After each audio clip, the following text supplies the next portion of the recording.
Hello everyone, this is Professor He. Nice to see you again. The topic of this task is about the calculations of du and dh for solids and liquids. A substance whose specific volume is constant is called an incompressible substance. The specific volumes of solids and liquids essentially remain constant during a process. Therefore, liquids and solids can be approximated as incompressible substances without sacrificing much in accuracy. The constant volume assumption should be taken to imply that the energy associated with the volume change is negligible compared with other forms of energy. Otherwise, this assumption would be ridiculous for studying the thermal stresses in solids or analyzing liquid in glass thermometers. It can be mathematically shown that the constant volume and constant pressure specific heats are identical for incompressible substances. Therefore, for solids and liquids, the subscripts on Cp and Cv can be dropped, and both specific heats can be represented by a single symbol, C. Firstly, let's talk about the internal energy changes. Like those of ideal gases, the specific heats of incompressible substances depend on temperature only. Thus, the partial differentials in the defining equation of Cv can be replaced by ordinary differentials, which yield the change in internal energy between states 1 and 2 is then obtained by integration.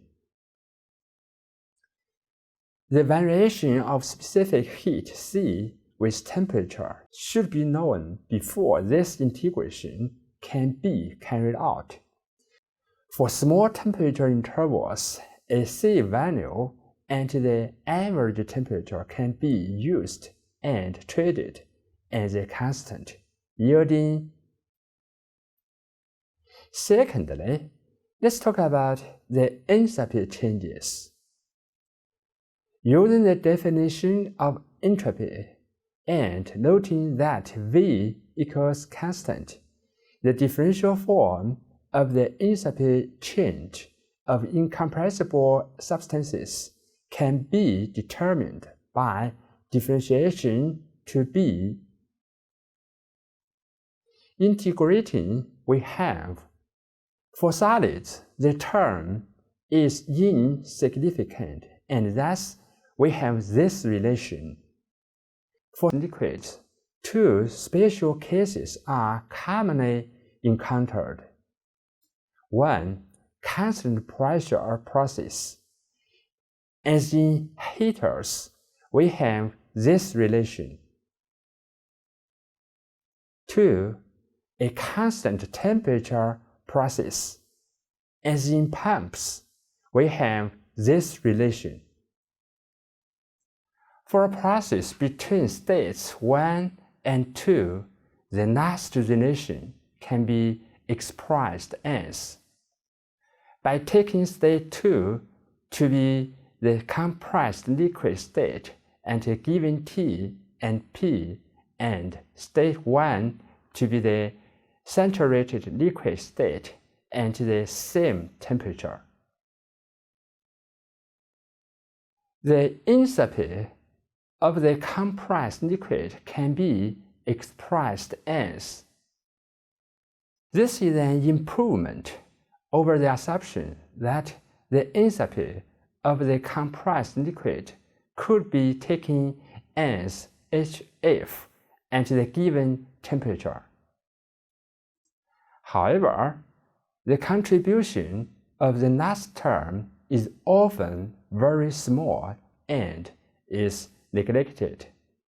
Note that at high temperatures and pressures, this equation may overcorrect the enthalpy and result in a larger error than the approximation.